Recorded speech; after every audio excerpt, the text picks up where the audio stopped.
इस वक्त मैं क्रांतिकारियों की भूमि रही, समाजवादियों की भूमि रही मुजफ्फरपुर में मौजूद हूं। मैं आप सभी दर्शकों का बहुत बहुत यहां से स्वागत करता हूं। अब बड़ा सवाल तो यही है, लोगों के मन में कौतूहल यही है कि अब जबकि चुनाव की तारीखों का ऐलान बस होने ही वाला है, ऐसे में प्रधानमंत्री कौन सा बड़ा ऐलान करने वाले हैं और उस ऐलान का क्या फर्क पड़ेगा? क्या यहां से पूरी तस्वीर बदलती नजर आएगी? क्या बीजेपी को इसका चुनाव में बड़ा फायदा हो सकता है? इन तमाम मसलों पर मैं बातचीत करूंगा। मुजफ्फरपुर की जनता मेरे साथ मौजूद है, जरा जोरदार ताली हो जाए एक बार। मंच पर मेरे साथ जो मेहमान मौजूद हैं उनसे मैं आपका परिचय करवा दूं। भारतीय जनता पार्टी से अजीत कुमार जी मेरे साथ जुड़ चुके हैं, आप पूर्व में मंत्री रह चुके हैं। आरजेडी के नेता हैं रतन चौधरी जी, बहुत बहुत स्वागत आपका भी। जेडीयू से सुबोध कुमार जी हमारे साथ मौजूद हैं और कांग्रेस से धर्मवीर शुक्ला हमारे साथ यहां पर मौजूद हैं। आप सभी का बहुत बहुत स्वागत। और पहला सवाल तो आरजेडी के नेता से, दिल की धड़कनें बढ़ तो नहीं रही हैं कि पता नहीं अब कौन सा ऐलान कर दें और भारी पड़ जाए कहीं मोदी जी? ऐलान का दूसरा नाम ही भारतीय जनता पार्टी है और इससे बेहतर हम आपको कोई जवाब नहीं दे सकते हैं। घोषणा हो, ऐलान हो, जुमलेबाजी हो, और जुमले का दूसरा नाम इस बार मोदी जी लेके आए हैं गारंटी। इसलिए जनता ये सब जानती है और उनके इस बार प्रलोभन में फंसने वाली नहीं है। ये लीजिए, यहाँ बड़ा ऐलान होने वाला है मोदी जी की तरफ से और आरजेडी के नेता कह रहे हैं कि जुमलेबाजी है, कोई मतलब है नहीं ऐलान वैलान का। देखिए, इस देश के विपक्ष के पास कोई एजेंडा नहीं है, मुद्दा विहीन इस देश का विपक्ष है।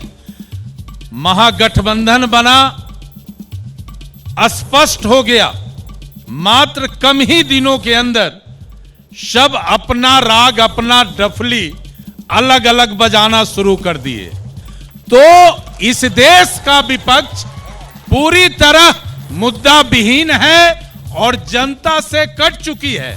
और मोदी की गारंटी तो समाज के सभी वर्ग, सभी धर्म, सभी तबकों के साथ है। सबके साथ है। कांग्रेस के नेता से मेरा सवाल है, मोदी जी कुछ बड़ा ऐलान करने वाले हैं? लगातार ऐलान करते हैं, कोई नया काम करे तो लोग इसके लिए आश्चर्य करे। उनका बराबर किसी न किसी तरह का जुमला होता है और चुनाव बाद बजाबते मंच पे आके उनके गृह मंत्री हो या उनके विशेष प्रवक्ता वो डायरेक्ट बोल देते हैं कि ये तो चुनावी जुमला था। तो अभी जो भी घोषणा हो रहा है चुनावी जुमला है।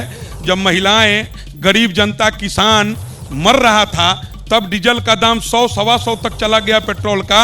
अब चुनाव का वक्त आया तो 100 रुपया गैस का कम हो गया, कल फिर तेल पर 10 रुपया घट जाएगा। जनता इस चीज को अब समझने को तैयार समझ चुकी है। जनता समझ चुकी है, इस तरह के ऐलान का कोई मतलब नहीं है, चुनावी ऐलान कह रहे हैं इसे। नहीं, जनता तो इनका जवाब हमेशा चुनाव में देती है। मोदी जी पे और नीतीश जी पे कितना भरोसा है ये तो हमेशा चुनाव में ही दिखता है। जब बिहार में आप 39 में 39 सीट प्राप्त किए थे और इस बार मैं आपको बताना चाहता हूं कि आप 40 में 40 सीट जीतेंगे, क्योंकि अगर वो 10 कुछ हजार वोट से अगर हम हारे थे तो उसके पीछे कुछ ऐसे कारण थे।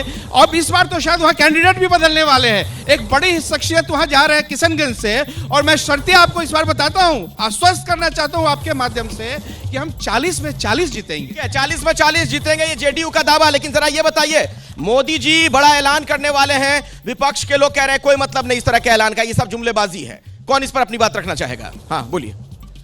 विपक्ष के पास कोई मुद्दा नहीं है। हम 40 में 40 सीट भाजपा जीतेगी, क्योंकि अभी आप देखिए ये लोग कह रहे हैं महागठबंधन, जिसे अपनी बात रखनी हो खड़े हो जाइए, मैं आऊंगा आपके पास, अपनी जगह खड़े हो कह जाइए। रहे हैं कि भाजपा के नेता जुमलेबाजी करते हैं। तो मैं इनसे पूछना चाहता हूं कि तेजस्वी ने कहा कि राजद और महागठबंधन बाप की पार्टी है। अभी विधान परिषद में 5 में 4 22 समीकरण के नेताओं को टिकट दिया गया। कहां है तेजस्वी का बाप? मैं पूछना चाहता हूं, कहां है अति पिछड़ा, कहां है अगड़ा, कहां है अन्य जाति के लोग? बोलिए, क्या कहना चाह रहे थे आप? हाँ इधर, हाँ जल्दी इधर आइए, भाग के आइए। हाँ देखिए, सत्ता के सिंहासन माइक मेरे ही पास रहने दीजिए, अपनी बात रखिए। सत्ता के सिंहासन पर अगर कोई सन्यासी बैठा है तो ये कौन है? आप कौन है? हाँ तो आप इसमें कार्यक्रम के बीच में बताइए, पीछे चलिए। सत्ता के सिंहासन पर अगर कोई बैठे हैं तो सन्यासी बैठे हैं मोदी जी। और 70 सालों में जो काम नहीं किए हैं पिछले सरकार, 10 सालों में बहुत सारा काम हुआ है और उनके चलते, मतलब मोदी जी के ऐलान पे भरोसा है और उनके चलते कई लोगों को विकास पुरुष का तगमा लग गया। ठीक है, इधर से। हाँ कौन कहना चाह रहे थे? बोलिए, खड़े हो जाइए अपनी जगह फटाफट। हाँ आदरणीय नरेंद्र मोदी जी ने जो किया है वो कांग्रेस को जवाब मिलता है। 2014 में भी जवाब मिला था, 19 में भी मिला है, आज 24 में भी मिलेगा। उन लोगों को क्या हाल होगा वो खुद नहीं पता है। मोदी जी का ऐलान इंतजार है, एकदम ऐलान है। मोदी जी जो बोलते हैं एकदम स्पष्ट बोलते हैं और उनकी सारी बात गारंटी है। जुमलाबाजी कहना अपने आप को पराजय की ओर ले जाना है। अच्छा, जो उनको जुमलेबाज कहेगा वो पराजित हो जाएगा। एकदम उनका तो एकदम कहिए कि अब विपक्ष के लायक भी लोग नहीं रहेगा। पहले तो क्या कहना चाह रहे थे आप? भैया सबसे ज्यादा फायदा तो यही लोग उठा रहे हैं। कौन लोग?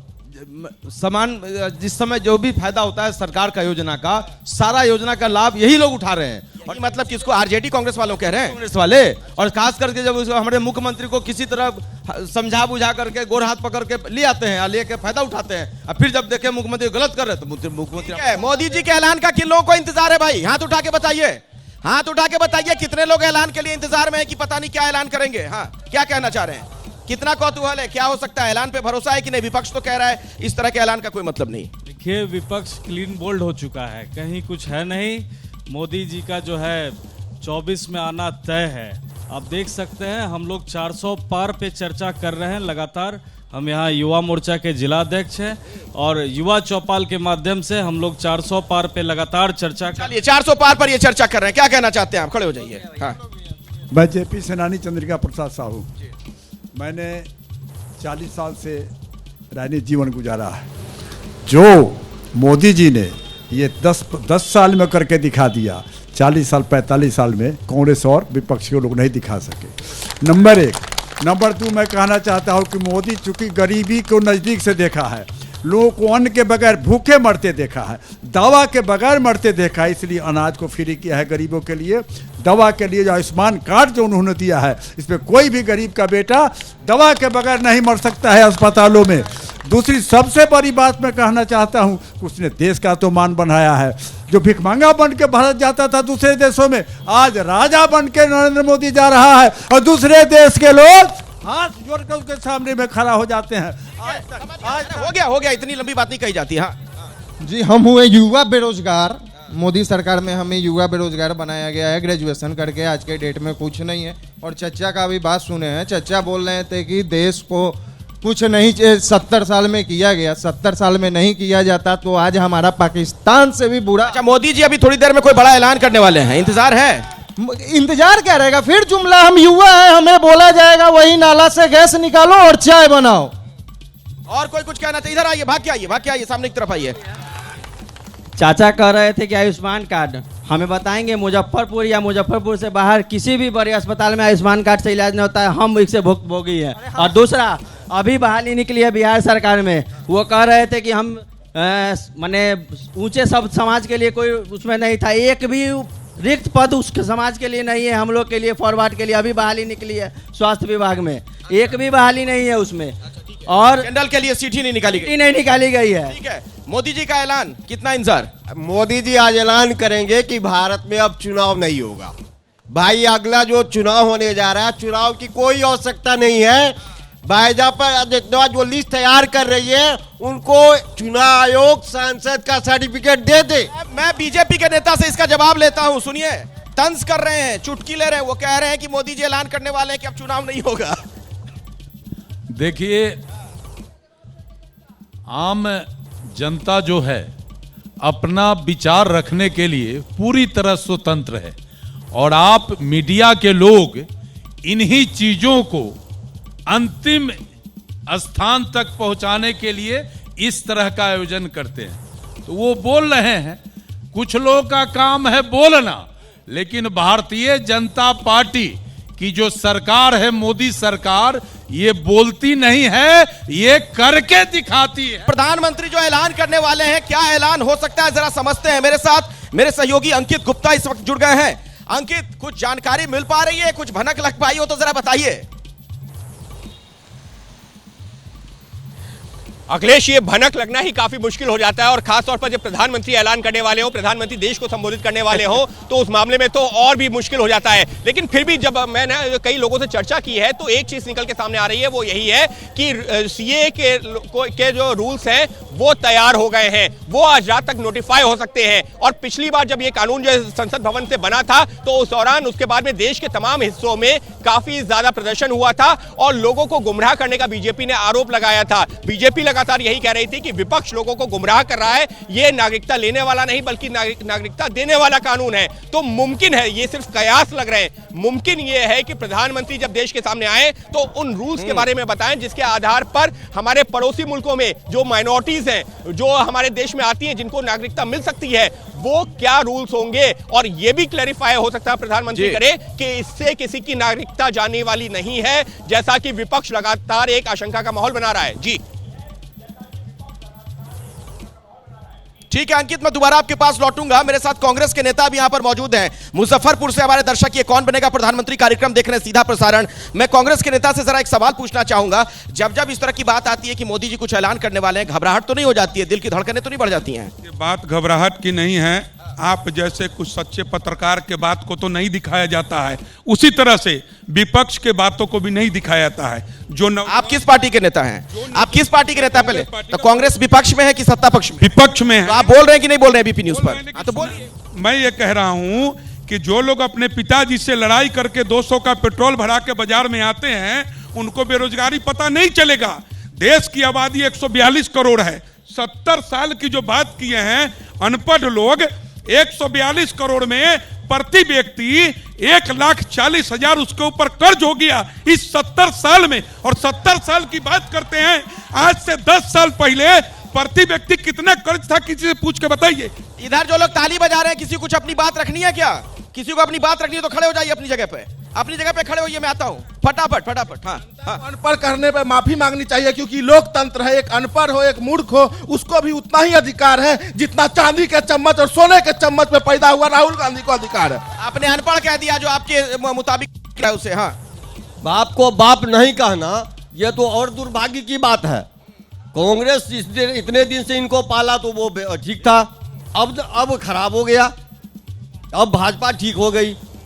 समय बलवान तो गधा पहलवान। मैं आता हूं, चर्चा को आगे बढ़ाऊंगा, लेकिन इससे पहले ऐलान क्या होने वाला है? दरअसल लोगों के मन में यह कौतूहल है, दिलचस्पी है, क्या कहने वाले प्रधानमंत्री, क्योंकि इससे पहले भी जब जब यह खबर आई कि प्रधानमंत्री कुछ ऐलान करेंगे, कुछ बड़ी घटना सामने आती है, कोई बड़ी बात वो कहकर जाते हैं। अभिषेक उपाध्याय भी मेरे साथ जुड़ गए, मेरे वरिष्ठ सहयोगी। अभिषेक, कुछ जानकारी मिल पाई हो तो जरा बताइए, तो पर्दा हटाइए। तो देखिए एग्जैक्ट पीएम क्या ऐलान करने वाले हैं इसके लिए इंतजार करना पड़ा होगा अखिलेश, लेकिन कुछ बातें बहुत ही क्लियर है। देखिए कुछ महत्वपूर्ण चीजें हैं, अभी जो अंकित जिक्र कर रहे थे सीए, वो बहुत ही महत्वपूर्ण है और उससे जुड़ा हुआ मसला ये है कि जितना वो महत्वपूर्ण है उससे जुड़े हुए मिसकंसेप्शन हैं वो भी बहुत ही महत्वपूर्ण है।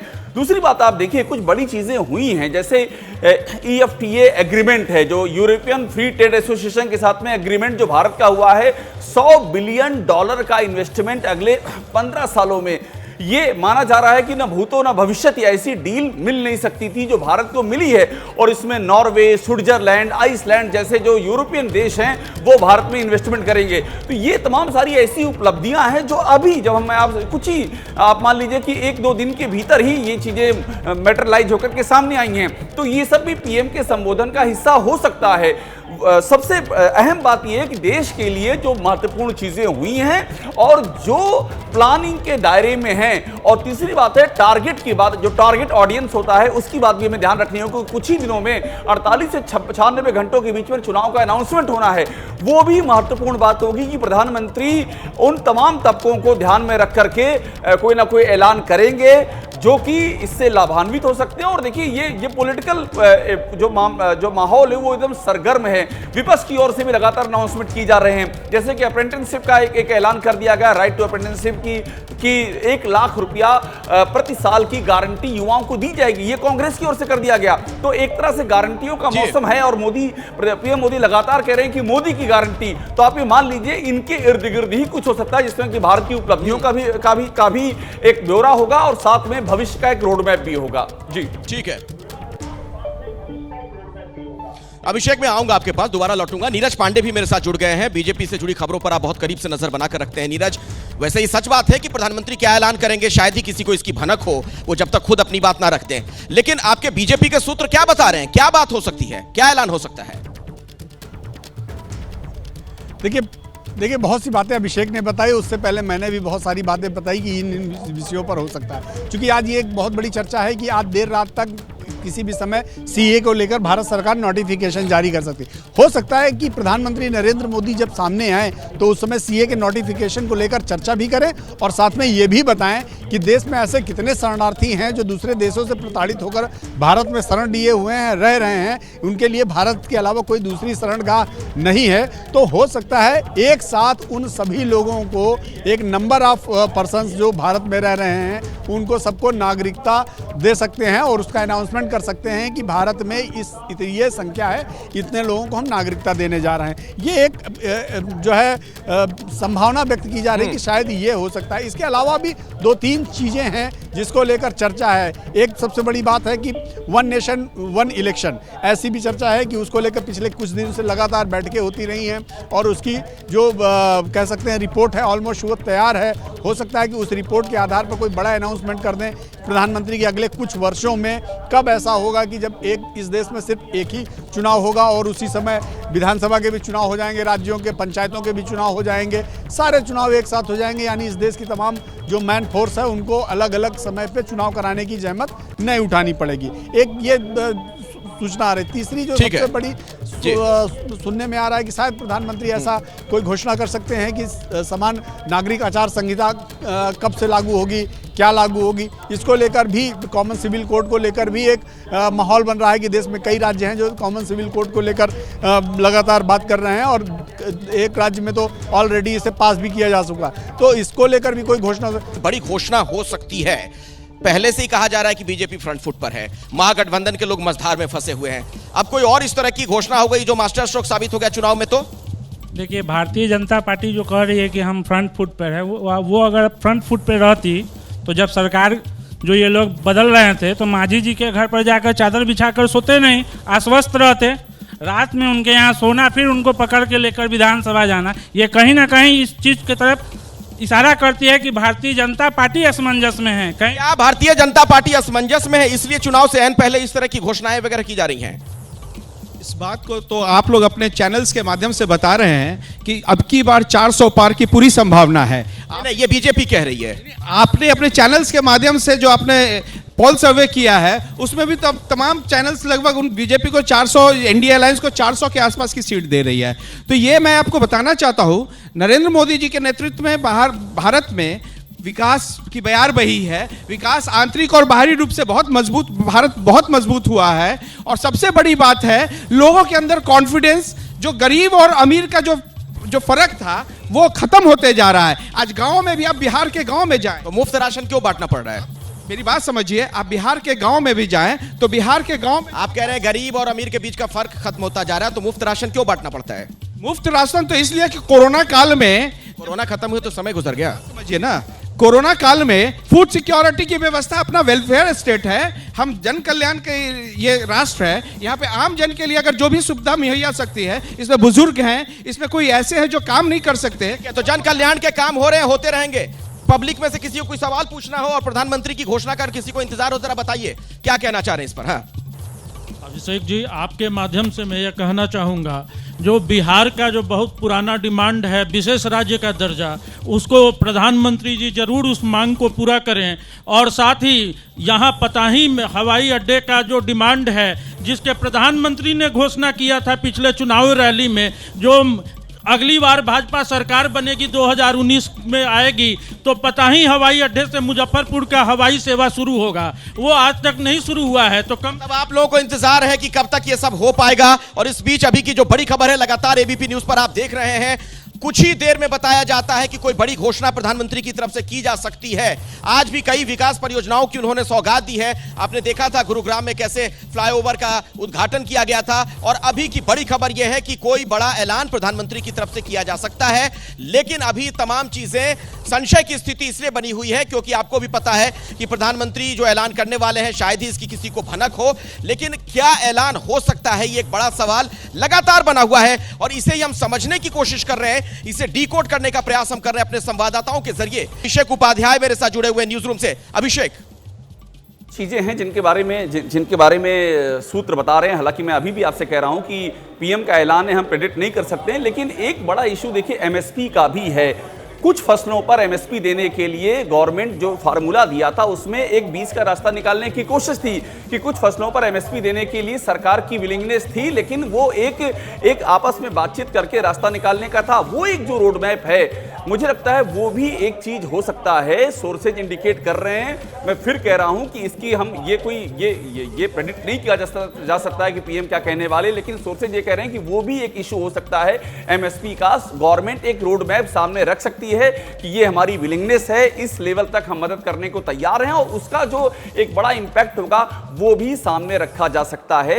ये एज पर सोर्सेज ये अभी जानकारी मिल रही है। हालांकि पीएम एग्जैक्टली क्या उनके जहन में क्या है, इसके लिए इंतजार करना होगा। सीए का मसला तो उसका क्या इंपैक्ट होगा। और एक मैंने आपको एक बात और बताई, ये आर्थिक से जुड़ा हुआ मसला, यूरोपियन फ्री ट्रेड एसोसिएशन का मुद्दा, जो एग्रीमेंट जो हुआ $100 बिलियन का, जो कि ऐतिहासिक है।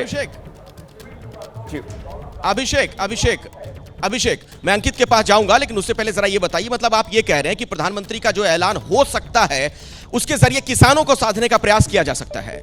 ये फिर मैं जोड़ रहा हूं अखिलेश की हो सकता है, हम कह रहे हैं, हम ये नहीं कह रहे हैं कि यही होने जा रहा है, क्योंकि पीएम को आप उनकी स्पीच प्रेडिक्ट नहीं कर सकते हैं, और अभी तक का ट्रेंड भी रहा है। लेकिन जो कड़ियों को जोड़ करके समझ में आता है वो मैं आपको बता रहा हूं। और जो सोर्सेज इंडिकेट कर रहे हैं, 3 चीजें इंपॉर्टेंट हैं। जो सीए का मसला है, हमारे साथी लगातार बता रहे हैं कि सीए का जो नोटिफिकेशन होने जा रहा है उसके क्या इंपैक्ट हैं। एक बात मैंने आपको और बताया कि इकोनॉमिक जो फायदा हुआ है, जो यूरोपियन फ्री ट्रेड एसोसिएशन के साथ में $100 बिलियन का जो एग्रीमेंट हुआ है। और तीसरा ये एमएसपी का मसला है, कुछ फसलों पर एमएसपी का मसला है। और देखिए, गवर्नमेंट की विलिंगनेस थी, मैं पहले से आपसे कह रहा हूं, जब बात टूटी है जिस मोड़ पर किसान संगठनों के साथ भी, वहां पे सरकार का ये था कि वो एमएसपी पर बीच का रास्ता निकालने की तैयारी में थी, लेकिन किसान अड़े हुए थे। वो किसान संगठन वो जरा भी पीछे हटने को तैयार नहीं थे। तो वो भी एक इशू हो सकता है जिससे कि पीएम किसानों के हक में पीएम इशू एड्रेस कर सकते हैं। ये भी एक इस बात की भी सोर्सेज जानकारी दे रहे हैं। हालांकि फिर कह रहा हूं कि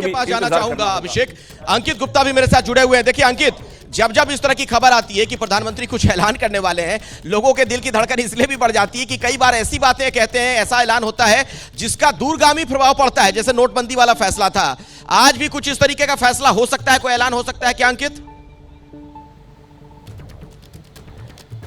अखिलेश, उतना बड़ा ऐलान तो शायद अब मुमकिन नहीं लगता है, लेकिन प्रधानमंत्री क्या करेंगे वो शायद प्रधानमंत्री बेहतर जानते होंगे, और अगले 5 मिनट में वो तस्वीर साफ हो जाएगी। लेकिन यकीन मानिए कि 8 नवंबर 2016 को जो फैसला हुआ था, वो फैसला अपने आप में एक अभूतपूर्व और ऐतिहासिक फैसला था, उसको तो जो नहीं। लेकिन हाँ, ये एक और जानकारी निकल के सामने आ रही है कि मुमकिन है, जिस बात का जिक्र अभिषेक कर रहे थे, कि मुमकिन है कि किसानों को लेकर के जो है कोई फैसला हो जिसमें एमएसपी की बात हो, या फिर कोई और सोलर ऊर्जा जैसी जो चीजों का जिक्र किया जाए। ये एक चर्चा का विषय यहाँ पर जरूर है। जब मैंने कुछ लोगों से बातचीत की है इस बीच में, तो ये जानकारी ये मिल रही है कि मुमकिन है, जो फिर मैं दोहरा रहा हूं, पॉसिबिलिटीज पर हम बात कर रहे हैं अभी सिर्फ, और पॉसिबिलिटी ये भी है कि सोलर ऊर्जा को लेकर के कुछ दिनों पहले एक कैबिनेट ने फैसला लिया था कि 1 करोड़ लोगों को सोलर ऊर्जा कैसे पहुंचाई जाएगी, उनको जो है मुफ्त बिजली कैसे मिल सकती है। तो मुमकिन है कि किसानों को उसका फायदा कैसे मिले, ये भी एक पॉसिबिलिटी हो सकती है। और क्योंकि हम पॉसिबिलिटीज पर बात कर रहे हैं, तो हमने देखा है कि चुनावों से पहले जो तमाम विपक्षी पार्टियां हैं, फिर चाहे वो कांग्रेस की बात की जाए, उसने तो अपना एक घोषणा पत्र में भी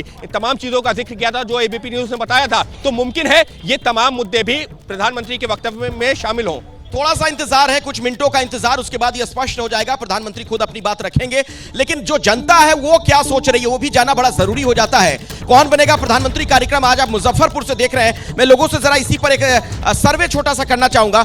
आप क्या उम्मीद करते हैं, प्रधानमंत्री क्या ऐलान करें, आपके मुताबिक क्या ऐलान होना चाहिए? जी आप खड़े हो जाइए सर। प्रधानमंत्री क्या ऐलान करेंगे ये बड़ी बात नहीं है। बड़ी बात ये है जो हिंदुस्तान की जनता स्वस्थ है, जो मोदी जी के हाथों में भारत सुरक्षित है और तंदुरुस्त है, विश्व गुरु और दुनिया की तीसरी शक्ति बनने की ओर आगे बढ़ रहा है।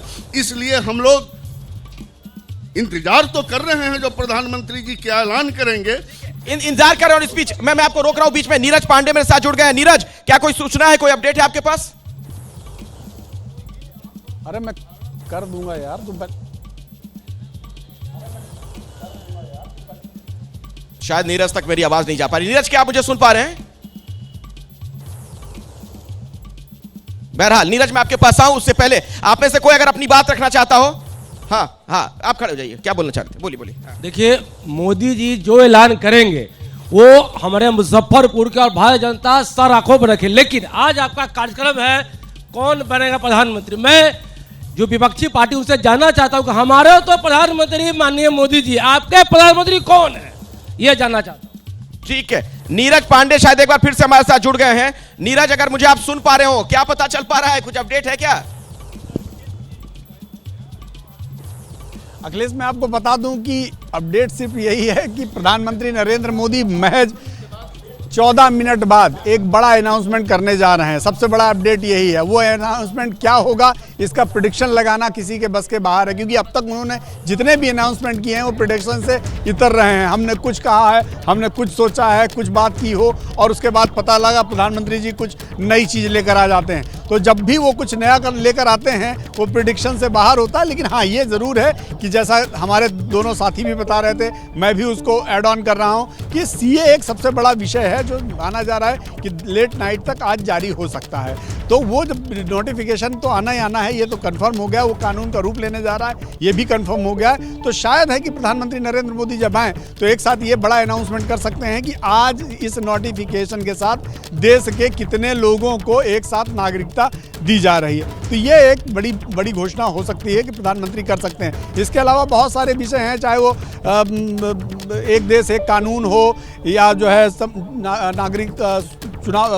समान नागरिक आचार संहिता हो, इसके अलावा एक देश एक चुनाव हो, तमाम ऐसी चीज़ें हैं जिसको लेकर कयास लगाए जा रहे हैं कि वो आ सकते हैं। लेकिन सिर्फ ये कयास है, कोई इसमें ऑथेंटिक चीज़ें नहीं हैं।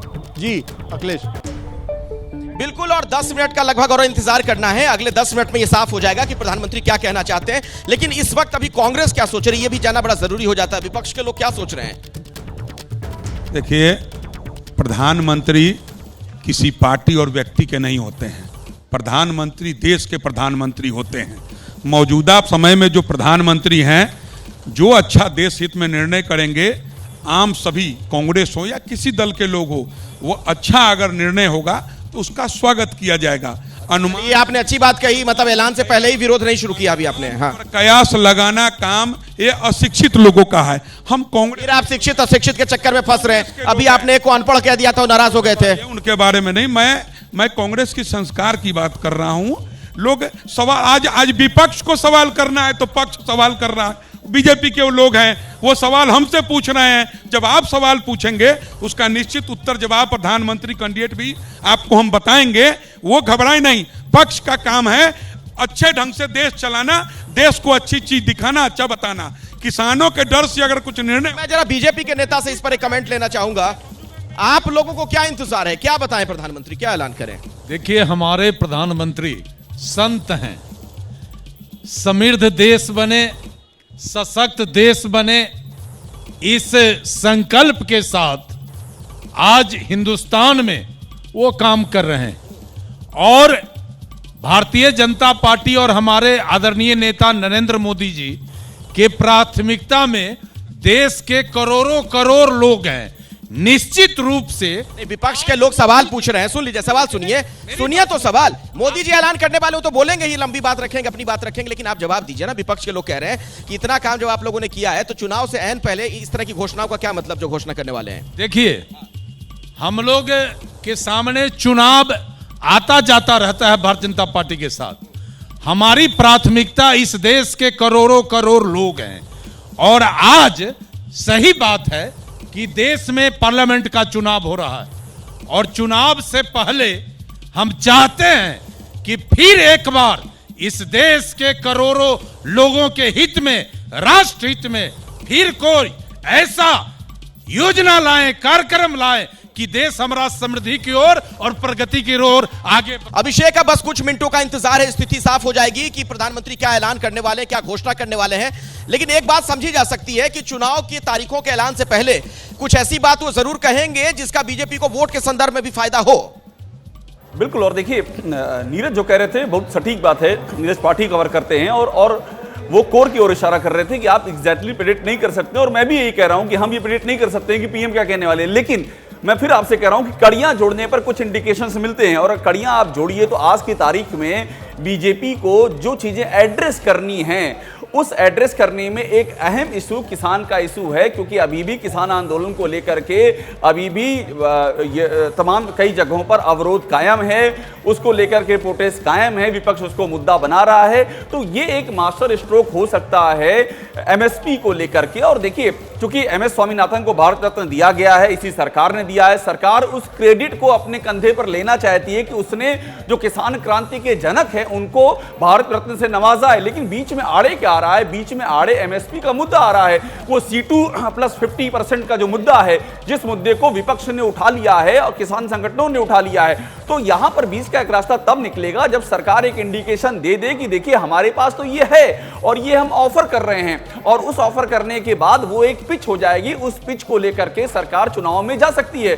तो ये जो सीए का इशू है वो एक इशू है, वो इसलिए इशू इंपॉर्टेंट है क्योंकि बंगाल में आप जब भी जाएंगे आपको ख्याल, आपको जहन में आएगा, वहां पर ये इशू बना हुआ है कि आखिरकार सीए कब, और खासतौर पर शांतानु ठाकुर का जो इलाका है, जो बीजेपी के सांसद है, वहां तो ये पूछा ही जा रहा है, वो एड्रेस करना है। देखिए, पेंडिंग इशू एड्रेस करना ये एक बहुत बड़ा इशू है। सीए पेंडिंग इशू है, किसान का इशू वो एक पेंडिंग इशू है। तो इसीलिए मैं आपसे कह रहा हूं, जो पेंडेंसी है उस पेंडेंसी को इस मौके पर एड्रेस करना ये वक्त की जरूरत है, और इस वक्त की जरूरत को बीजेपी से ज्यादा, जो हमने पिछले 10 सालों की पॉलिटिक्स देखी है, बीजेपी से ज्यादा बेहतर शायद ही कोई जानता है, और पीएम के जहन में ये बातें रहती हैं। तो इन सारी बातों को एड्रेस करते हुए हम ये कह रहे हैं कि सीए का इशू, ये जो एमएसपी का इशू, किसानों को जो फायदा होगा, और साथ में जो इकोनॉमिक इंपावरमेंट का इशू है, मैंने अभी आपसे कहा कि जो यूरोपियन यूनियन के साथ में फ्री ट्रेड एग्रीमेंट हुआ है, $100 बिलियन की जो इन्वेस्टमेंट एश्योर किया गया है, ये सब पाथ ब्रेकिंग है। यानी कि ये ऐसा है जो कि न भूतो न भविष्यति है,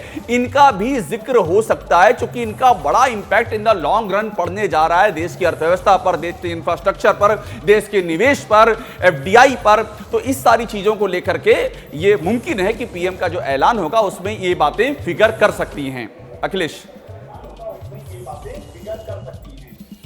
बिल्कुल, और प्रधानमंत्री मोदी ने अभी अभी ट्वीट भी किया है। मैं दर्शकों तक वो जानकारी भी पहुंचाना चाहूंगा। दरअसल इंतजार लगातार ये किया जा रहा है कि आखिर मोदी क्या ऐलान करने वाले हैं, और ऐसे में जो बात सामने आ रही है आपको बता दें, वो लिख रहे हैं कि proud of our DRDO scientist of mission Divyastra, the first flight test of indigenously developed Agni 5 missile with multiple independently targetable re-entry vehicle MIRV technology. और देखिए, ये बड़ा ऐलान इस वक्त प्रधानमंत्री नरेंद्र मोदी का, ये ट्वीट हम अपने दर्शकों को दिखा रहे हैं। अग्नि 5 मिसाइल का सफल परीक्षण, देश की ताकत, जिस तरीके से अग्नि 5 मिसाइल के सफल परीक्षण के तौर पर उसकी जानकारी इस ट्वीट के जरिए प्रधानमंत्री नरेंद्र मोदी जो हैं वो दे रहे हैं इस वक्त देश को।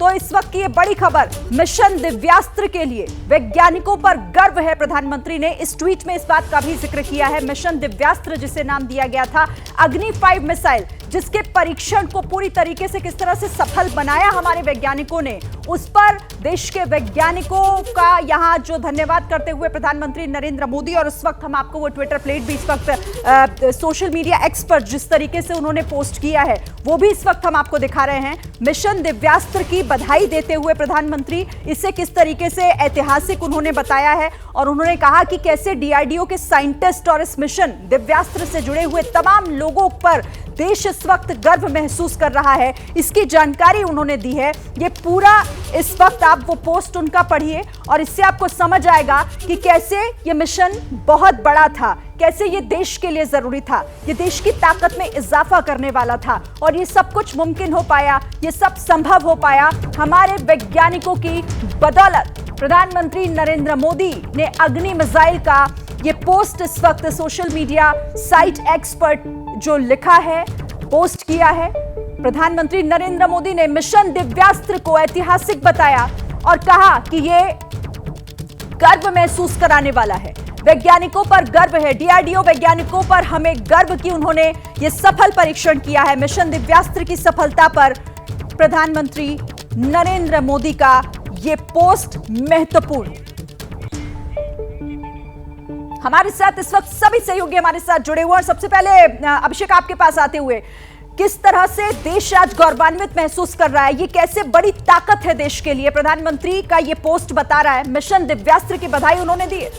शिरीन, ये बड़ी ताकत है और बहुत बड़ी ताकत आप कह सकते हैं। आप सोचिए 5000 किलोमीटर से ज्यादा की रेंज है अग्नि 5, और इसका मतलब समझ लीजिए कि चाइना की जो सारी जो प्रमुख शहर हैं चाइना के, वो इसके दायरे में। और भारत का जो वेपन प्रोग्राम है उसमें अब तक की सबसे ज्यादा लॉन्ग रेंज का ये बैलिस्टिक मिसाइल है और न्यूक्लियर वॉरहेड ले जाने के कैपेबल है। आप सोचिए न्यूक्लियर वॉरहेड ले जा सकती है। और आपको मैं और संक्षेप में बताऊं तो इंटायर एशिया का जो पूरा सिरा है वो इसकी जद में आता है। और मैं आपसे फिर कह रहा हूं कि भारत का जो आयुध कार्यक्रम है उसके आप इतिहास में जाएंगे तो इतनी लंबी रेंज अभी तक नहीं हुई है।